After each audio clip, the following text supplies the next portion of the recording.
10, 9, 8, 7, 6, 5, 4, 3, 2, 1. All systems go. You're listening to Sudbury News Talk. I want to show you something. Stand by. On the morning shift. Anything Could happen. Sudbury News Talk on the morning shift. There we go.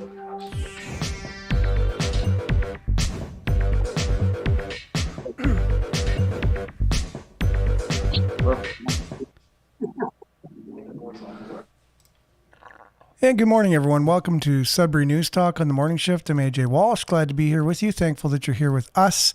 We're live on CKLU 96.7 FM on the radio, CKLU.ca Canada app. You know what to do with it. We're also streaming live at facebook.com/Sudbury News, youtube.com/Sudbury News. Make sure to like, share, subscribe. Follow the channel. Follow the page. We'll also be found immediately on demand on those two platforms, along with x.com/Sudbury News, Sudbury.news, which is our local news aggregator. We will also be, make sure to comment, because we'll do our best to get your comments up on the screen. We have special guests on the show today, Bob Johnston, Tom Price. Love them, hate them.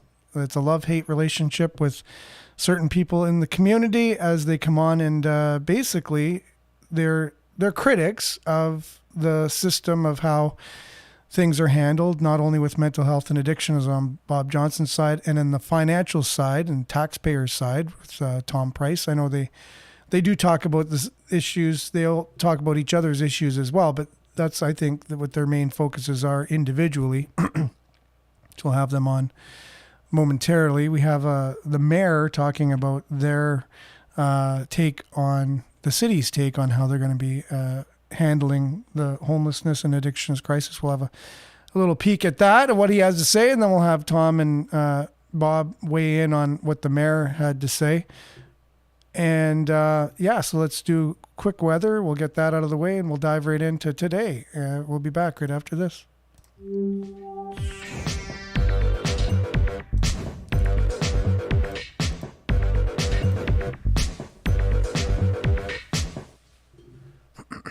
And as usual, Sudbury Weather brought to you by sudburyweather.ca. Currently, it is, let's see, what is it? It is minus 15 degrees, light snow, minus 21 with the wind chill. Very freezing out there, mainly cloudy today. The high will be minus 9 during the day. Wind chill minus 24 this morning, minus 17 this afternoon. Tonight, increasing cloudiness late this evening. Wind northwest, 20 kilometers per hour, becoming light early this evening. Low of minus 11, wind chill near minus 18 overnight. Tomorrow, mainly sunny. Wind up to 15 kilometers per hour, very mild, high of minus 7. Wind chill minus 18 in the morning, minus 10 in the afternoon. And then overnight, cloudy with a 60% chance of flurries overnight. And then Saturday, 60% chance of flurries. Sunday, and a high of minus 9. Sunday, a mix of sun and cloud, minus 13. Monday, minus 9, 40% chance of flurries. Tuesday, minus 7, mix of sun and cloud, minus 3, and cloudy on Wednesday. That's your weather forecast, brought to you by sudburyweather.ca. We'll be back with the news headline of the day, and Bob Johnston and Tom Price, your comments right after this.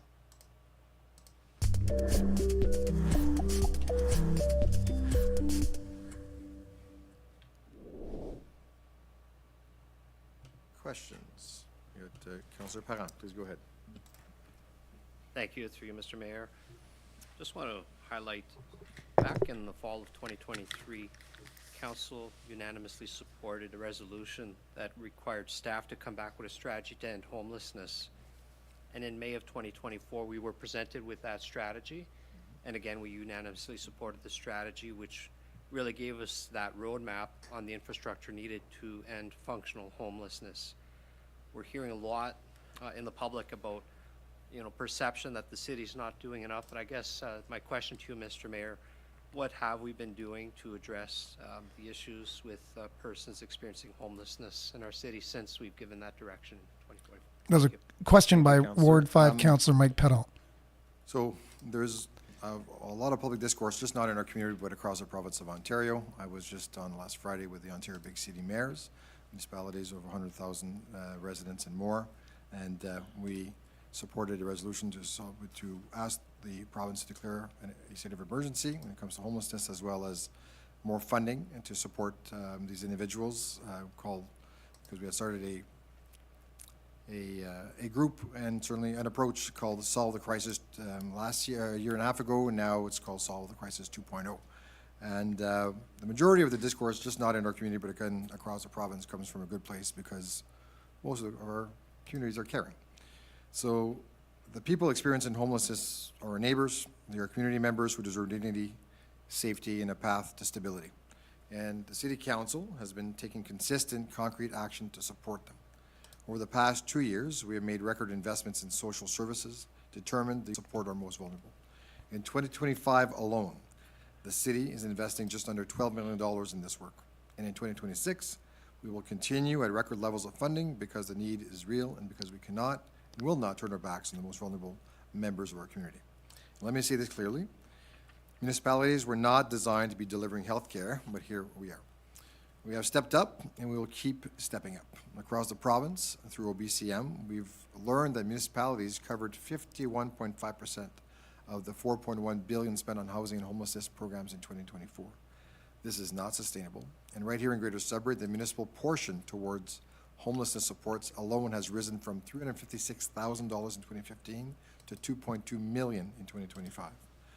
The total 2025-2026 funding provided to outside agencies on the front lines is $7.16 million through approximately 12 community agencies: CMHA, GoGive, Centre Santé, Chicago McQuay, Ontario Aboriginal Housing, Samaritan Center, and many others.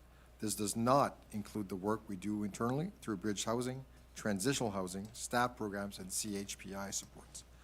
We are also strengthening our system of care by investing directly in people. The city now funds 9 client navigators, along with many additional supports delivered through our partner agencies.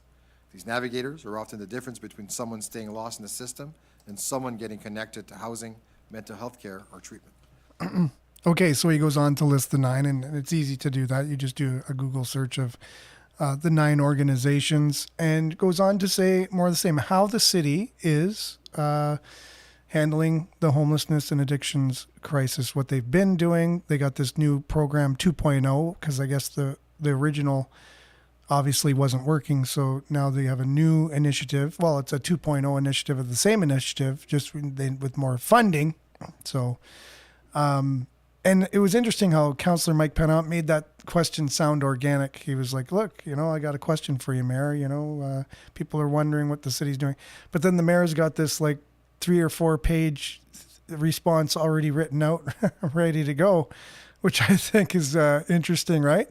So you could tell this was kind of like already planned, already staged. Look, Mike, you asked me the question, I'm going to answer it, and whatever. So with that, we'll get Bob Johnston and Tom Price on. First, Bob Johnston to maybe speak to this, along with giving us an update on the fundraising activity that Connor LaRocque spearheaded, and you were part of the other night, and how all that went. So good morning, Bob. How are you doing?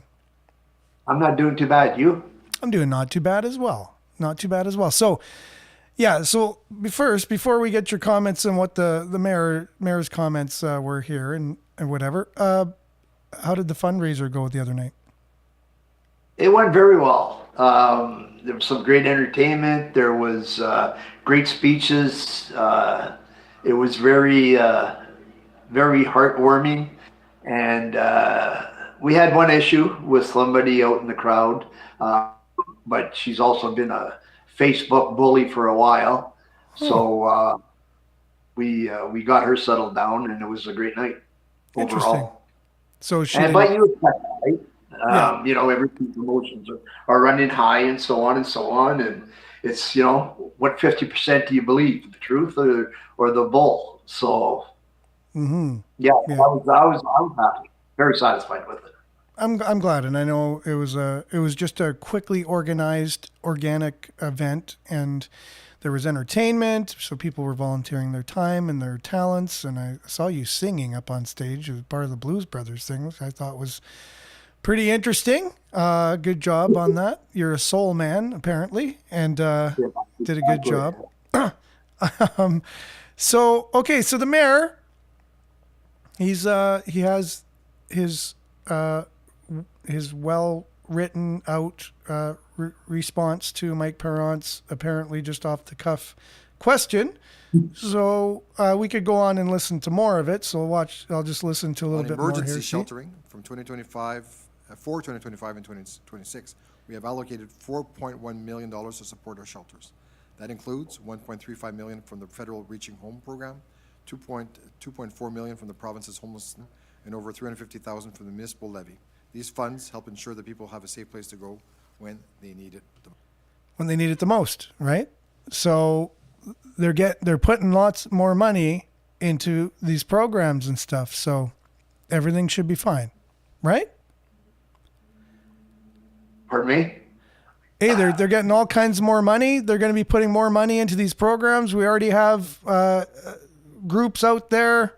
All they said in the news article that they were really upset. Jenny Lamoth did an article on Sudbury.com talking about influencers going around and shoving the phones in homeless people's faces, something like that.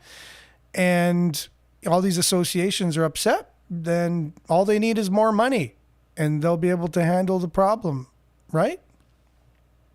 Totally, totally wrong, my friend. It's the liberal way of buying. Well, you know what? I've been watching people cry out in Energy Court, male and females, freezing to death. Why? And so what's money going to do? How about a solution? You guys want to play your liberal games and keep continuing with your cheap, phony talk, which everybody is finally starting to see? We're not going to buy that anymore. Council, mayor, why don't you guys go out and buy a used school and put them all in there for now? $2.2 million. You're spending up to $12 million a year. Spend the 2.2, get them housed, heated in a way, teach them the life skills and the understanding of life. But no, they're just numbers. They're not important. Because when you go home with your shoes, fancy shoes at 4 o'clock at night, you forget all about them. And now with the holidays coming up, you're going to forget all about them again for a couple of weeks. Why don't you guys go down there and not for a photo op, but to actually talk and deal with these people and see what it's like? How long do you let your dog out in your back door there, Mayor and Council? Maybe 15 minutes top? But you guys expect these people to sleep on the ground and live out there 24/7? Give me a break. I've never seen so much BS in my life, and I'm sick and tired of hearing it because I've heard it for years. I've heard it through Bigger, and now I'm hearing it through LaFave. And you know what? Do all your sweet talking. Next year is election time, and there's not one member on council or the mayor who deserves to come in with their phony BS to the public citizens of the greater city of Sudbury. And that's my outlook on that. Yeah, but the mayor would totally disagree with you. He says he's got his plan and everything's going to be fine. Well, he can go and get his buddy to write his speech for him behind closed doors and then come out and answer my questions. And once again, I will say right now, Mayor and our new manager of community services, me and Tom Price would love to have a coffee with you guys. Even though we haven't been fired before, maybe we could even get a job with the city. Yeah, but no, we haven't been fired. But it sounds like they're getting more money, and the mayor went on to say he's got some connections, obviously political connections, and he can get funding kind of thing for housing and all kinds of things. He's done all kinds of really great behind the scenes work. And let's face it, housing does take a while to put shovels in the ground and build housing and whatever. And we do have some, I guess, some bright spots coming in terms of some extra units that are coming in the future, right? And that is true. So why is why is 40 unit Lorraine Street only have 25 housed right now? And he did say they're quickly going to be moving in more people into Lorraine Street as part of this speech that he did organically, but he had a written version of it ready to go. But you did send me, speaking of more money, if you just get more money, we can solve the problem. You sent me a PDF from the Government of Canada on one of the 9 organizations he was referring to that just needs more funding. It was the Go Give Project. Do you remember sending me that? I don't, definitely. Okay, so the Go Give, fellas, they do a great job. And this is, indicative of what happens with any of these associations. So I have this up on the screen here. So you can get this from the federal government, but it just shows how much money they've received, and where it's going and for what and all that. So you can yourself kind of be, informed as to how effective these charities are. So Go Give, and I'm not saying anything, just saying this is indicative of all these charities, and just getting more money and whatever, right? So they got their website there. They got the reporting, quick views, the period ending December 31st, 2024. It shows a pie chart here. Receipted donations, excuse me. So they only received $10,000 in donations, like from people. Non-receipted donations. Is that correct? $203,340. Gifts from other registered charities, which I thought that was an interesting one. $1,402. Government funding, $561,210. And all other revenue, which I don't understand where other revenue would come from if they weren't already in those other categories, $160,000. Charitable programs, so this is where the money is now going, so that's where it's coming in. So $96,000 on charitable programs. Management and administration, now this is the number for that. $650,338, which is 86.98, so 87% of their operation. All that money we just explained, 87% goes to management and administration. And only $1,200 goes to fundraising. After 8:30. So that's pretty much it, right? So if you want, you can find this PDF as well with the breakdown over and above that, but that's a quick overview. But that gives you an idea. If we say we're going to get more money, they can then just expand their operations, excuse me, if hire more people, more managers. And that's what it seems to happen with these kind of organizations. And that's where most of the money goes, unfortunately. And we also pay for Dr. Clean to go in every day, look after the parking lot, look after in the warming center, et cetera, et cetera. Now, I'm not going to badmouth anybody, but I will tell you, and everybody knows, in 2021, I ran a shelter at Grace Family Church in the basement. We had one complaint for the police in 1 year.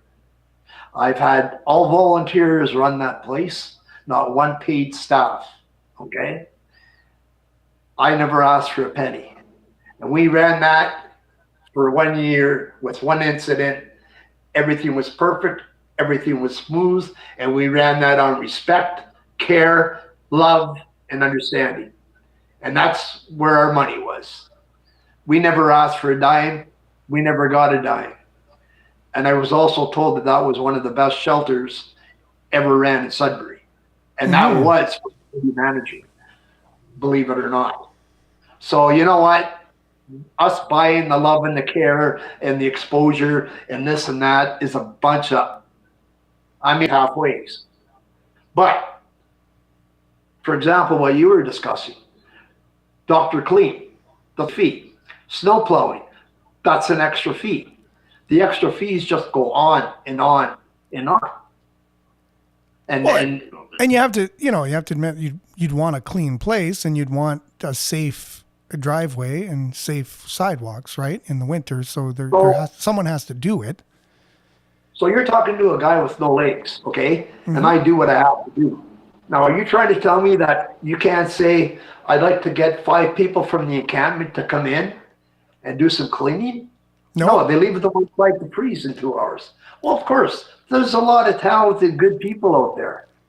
I remember running a car show. I don't know if you remember about, 7 years ago, the apartment building what blew up with 3 propane tanks in it because one guy wanted to stay warm. That guy was so intelligent. He'd walk downtown in a car show and name every engine in every car. Like, some of these people are just, they don't have the opportunity and nobody has the time to stop and talk to them. And that's one sad part of what we're doing. That little, putting 56 people in a can of sardines doesn't go anywhere, okay? And I will still state, get a school, you have the gym, the classrooms for rooms, you take the other half of classrooms for teaching, your life skills, etc., etc. You want to come in and sleep, you come in and sleep. You want to sleep outside, you sleep in the backyard. Very simple. Yeah, exactly. And I've always thought of that too. There's so many people with so many talents that are experiencing mental health and addictions that they could, like you said, if you had a all pitch in kind of thing to help, like you said, shovel the driveway, clean the place. So you'd keep the expenses low. You'd have more volunteers because they would self-volunteer anyways. It's kind of like giving back. That's the way the church I belong to does it. We have an amazing welfare program, one of the best in the world. We're the first to any natural disaster. We have an agreement with the U.S. military where they provide the planes, we provide the content, so all of the emergency supplies and food and everything, it's brought in. We have something called Welfare Square, back in the day when I guess words were, politically correct or whatever. And they manufacture their own cheese, their own milk, their own canned products. They have farms, and then let's say you needed something. So you go see the ecclesiastical leader in the church and you say, look, I'm struggling, whether you're a member of the church or not. You go and you say, I'm struggling. I can't make ends meet. They go, look, no problem. We'll give you a grocery order for your family for the month or whatever. Here you go. You can go have little grocery stores attached to these areas, and they go shopping because it's all self-sustaining.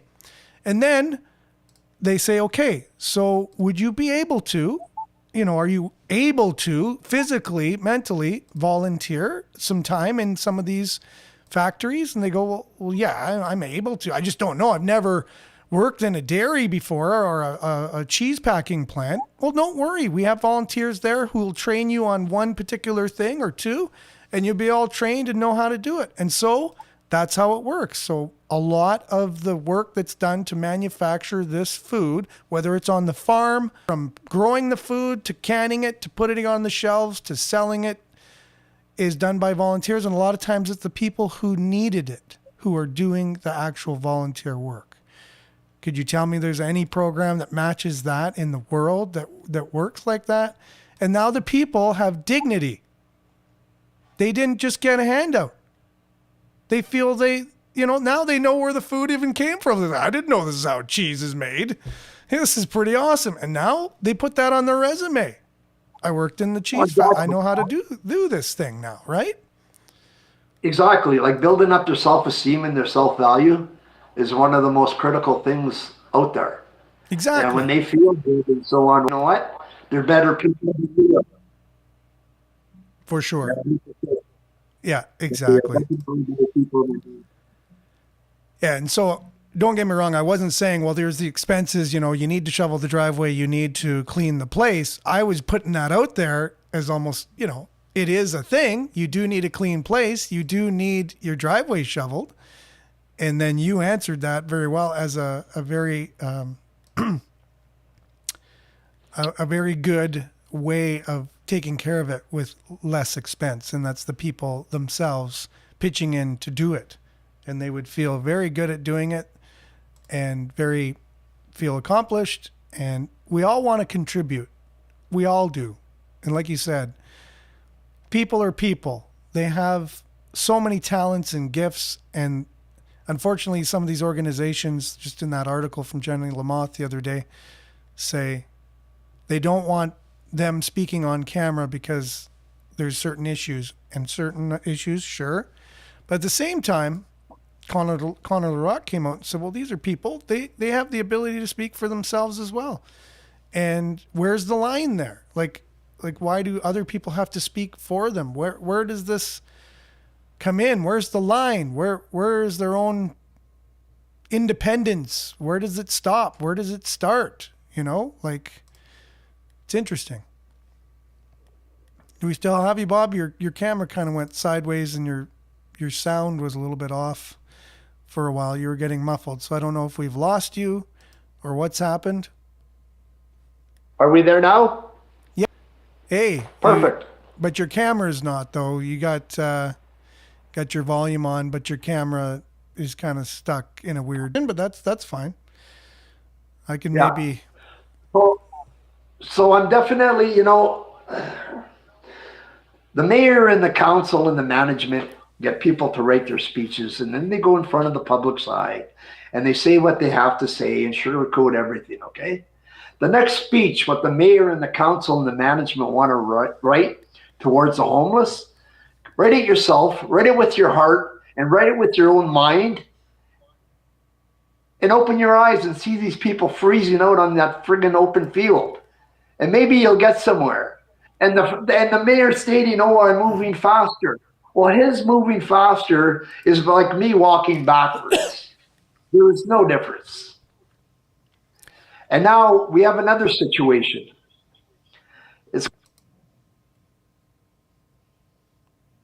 Okay, so we just lost you there, Bob, altogether.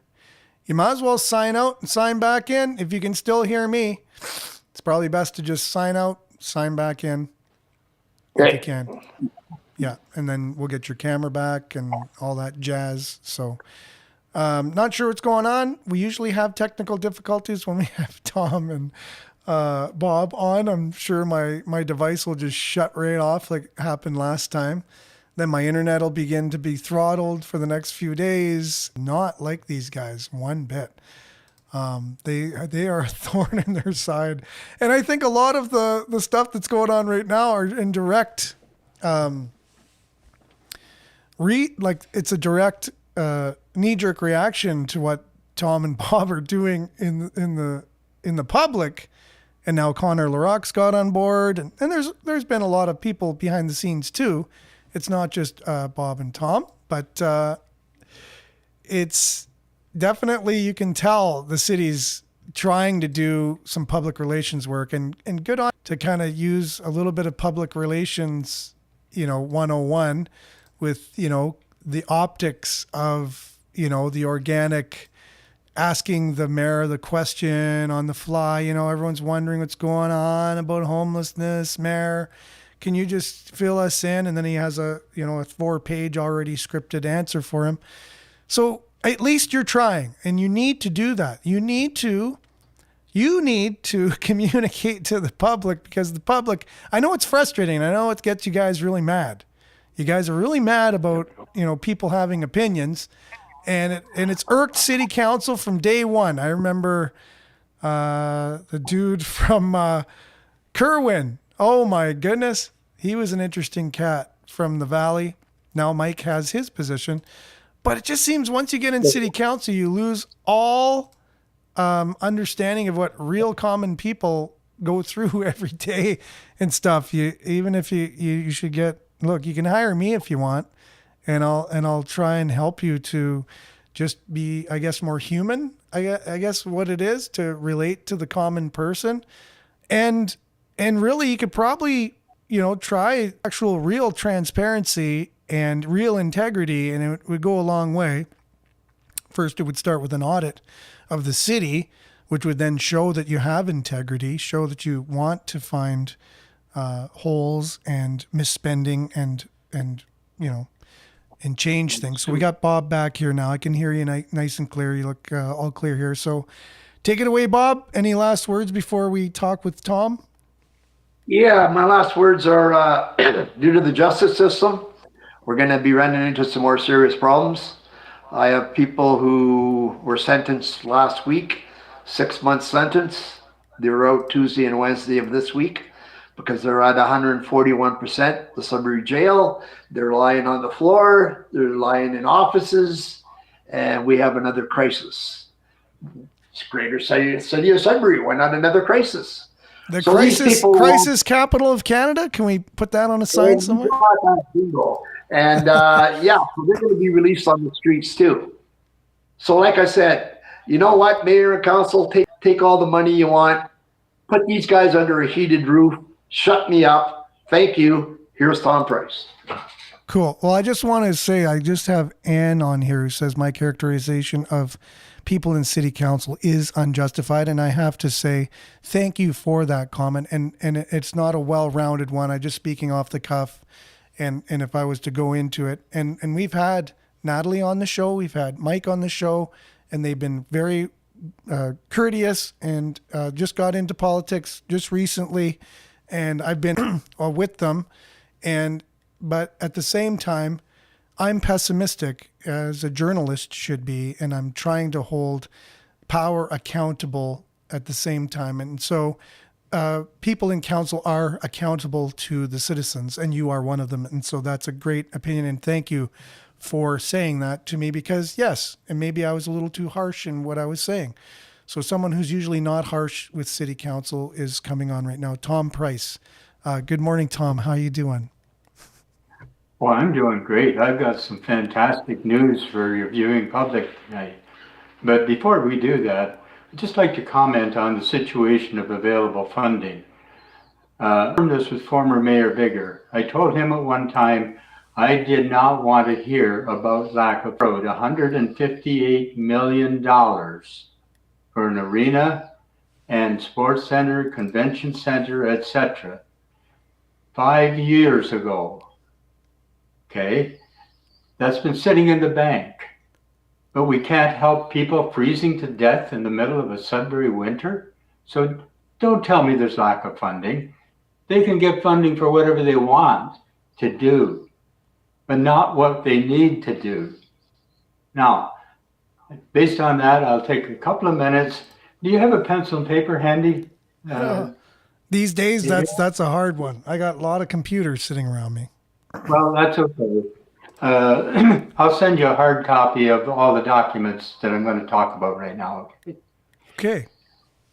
What people don't realize is on October the 21st, we had a presentation to council on the report for 2024 from the Economic Development Group.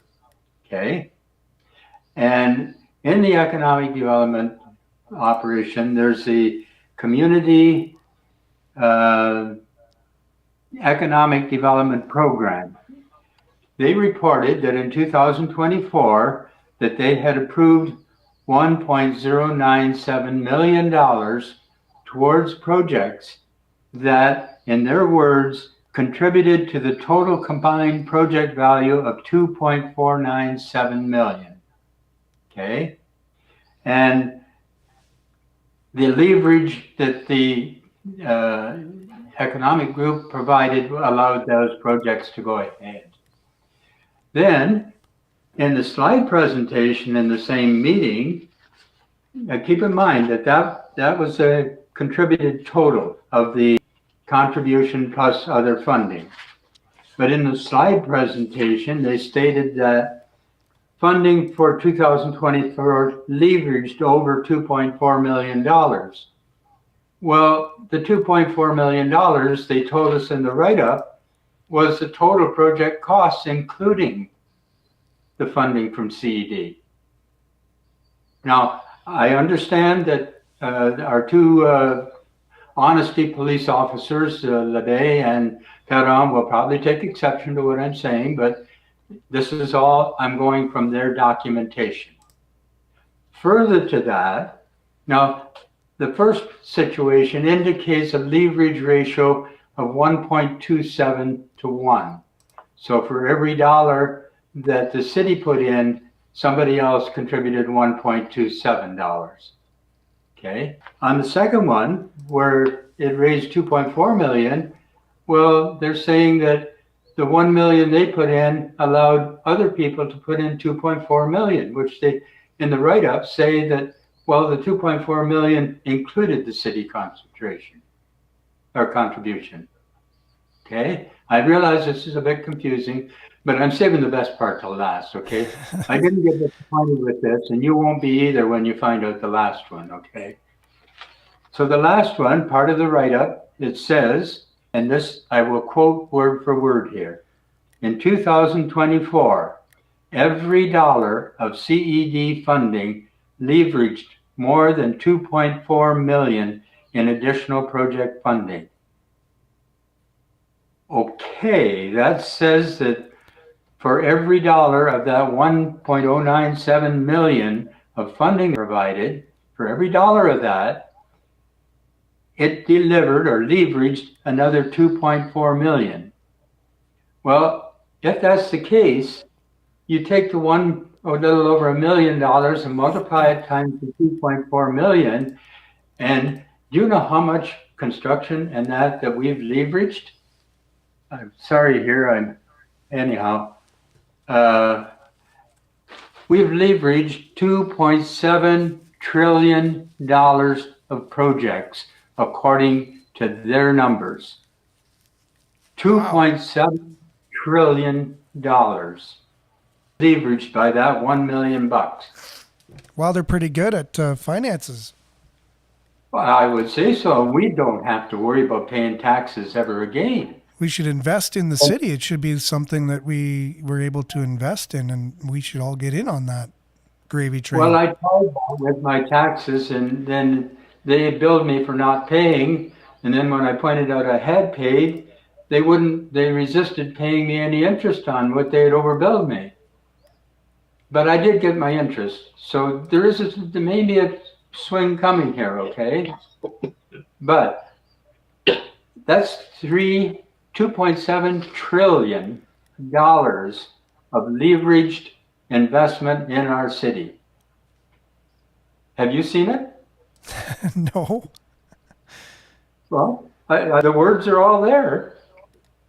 This is not me making up a story. This is directly out of the presentation that went to council on October 21st, 2025.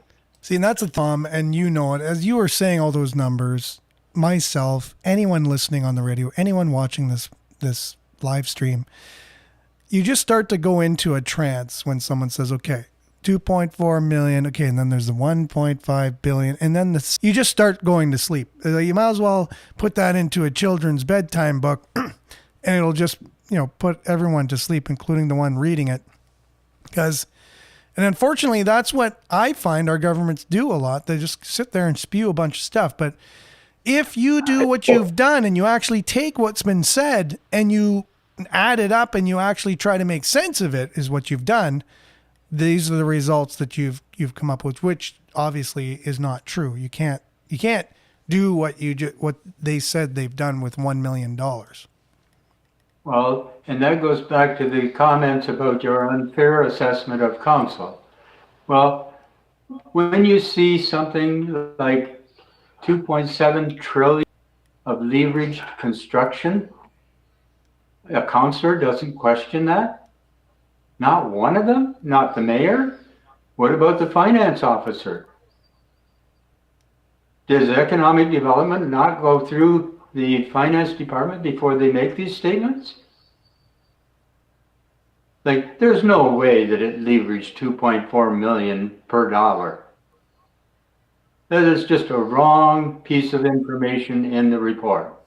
So we have Ann, the same person who said that I'm not a very good assessor of the city council. I don't have a very good opinion of them. And she's also said that you've been known to misunderstand some numbers in the past, and maybe there's a typo in the documents you're referring to. Would she be willing to point out to me where I've been wrong? No, I'm sure she wouldn't be. I can guarantee you she wouldn't. Right, because I haven't been wrong. Mm-hmm. My numbers are verified by city documents, always. But I will put it out there. So, Anne, if you are open, just like you said, I should be more of a realist. And I would say we should all be more of a realist, including yourself, for all kind of holding ourselves accountable here.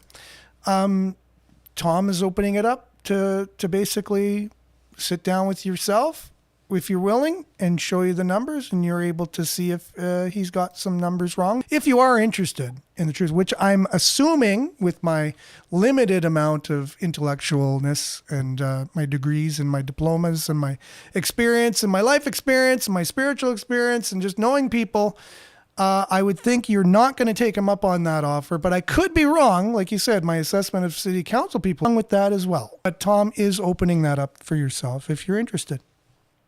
Absolutely. Anytime. I'm willing to change my whole opinion if you demonstrate to me what numbers I have put out there that are not correct by city documentation. I don't say the numbers are correct. What I'm saying is I am quoting what the city has presented.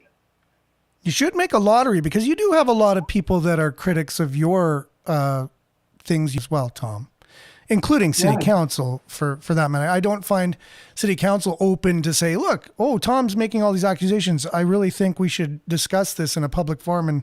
And because we know we're right as a city council and we know we're right as a city, we want to really show the city this because the citizens of the city, because it's misinformation. But they don't really do that. They just kind of publicly shame you and call you names and things. And so that's usually what people do when they're not able to actually debate or argue actual facts. Now, have you ever been wrong in your life? I'll give you the opportunity to answer this right now for the record. Have you ever been wrong about anything you've ever said, even once in your life? I can't count the number of times. There, see, now that's the true nature of an honest human being, admitting you've been wrong, and you're open to, if someone's able to show you that you're wrong, you'd be okay with that, right? Well, yeah, like I was asked in a police investigation of something that I was happened to be a witness to. The officer asked me, well, you said that you didn't hear that. I said, that's right, I did not hear that. He said, well, is it possible that it was said and you didn't hear it? I said, of course it's possible that it was said and I didn't hear it.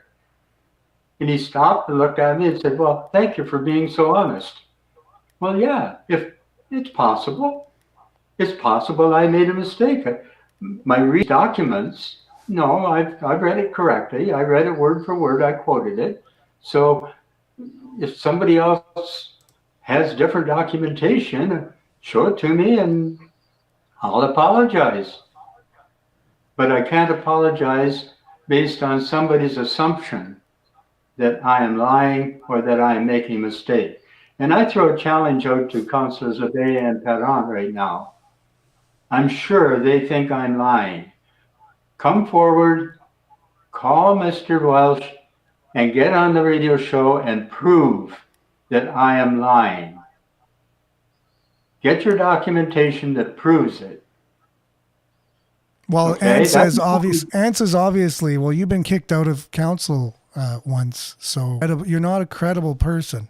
I guess I'm adding not credible, but I don't understand. She says you've been kicked out of council chambers when you disrupted the proceedings. So I don't know what that means. Does that mean she can't sit down with you and show you how you're wrong? I don't know what she's meaning by that myself, but. Well, I would ask you, was I kicked out because I was wrong or because I was right? Exactly. That's a good point. Yep. Okay. I know why I was kicked out of council. Well, they didn't kick me out. I left voluntarily. Okay. But was I wrong in what I said or did? No, I wasn't. So just getting removed from someplace or removing yourself from someplace is no indication that you're wrong. Yep. I know. It's like saying, well, I can't follow Jesus. Had capital punishment, so why would you believe in him? That's right. You know, I mean, he was crucified for telling the truth. Yep, and that what still continues today. I mean, when people can't debate or they have things that they don't like your shining light on, they will resort to that. Like that's the end result. And I was warned by someone as well that curiosity killed the cat. Someone from the city said that to me. If I keep sniffing around, you know what I mean? And that's, to me, that's a pretty brutal thing to say to somebody. I'd prefer to continue to shine light on things and ask questions and want to know the truth and not be... Satisfaction brought the cat back, eh? Okay, well, that's a good ending to the time we got for today. You guys are welcome on the show anytime. I know you want... Go ahead, Bob. This could be our last show before Christmas, so we'd like to wish Merry Christmas to all. And me and Tom would like to make a $100 donation to CKLU, and we challenge all other listeners to participate. Thank you so much for everything, people. Right on. That's the way to do it. What a way to end the show, too. Thanks for the donation. We definitely need it. And at this Christmas time, as we know, we're having the fundraiser this Sunday, A Christmas Carol, written and produced by Judy Strawn. And the proceeds going to CKLU as well. So we might as well support CKLU with everything that we can to get the word out and continue to support in Sudbury and community radio and just everything that's Sudbury. And you know what? Let's hold each other accountable. Let's admit when we're wrong. Let's be human together. Let's celebrate the season and what it all means for humanity and being good to our fellow man, and I mean by that, I mean fellow person, and really enjoy what it means, all the good things in life. So thanks again, Bob. Thanks again, Tom. Merry Christmas to you guys and all that, and Happy New Year, and then we'll see you more in the new year again. Thanks, everyone, for listening today. Thanks for being on. We'll be back same time, same place, God willing, tomorrow on the same platforms. Remember to stay aware, like, share, take care, and stay tuned now for Earshot Daily on CKLU 96.7 FM. Ciao for now.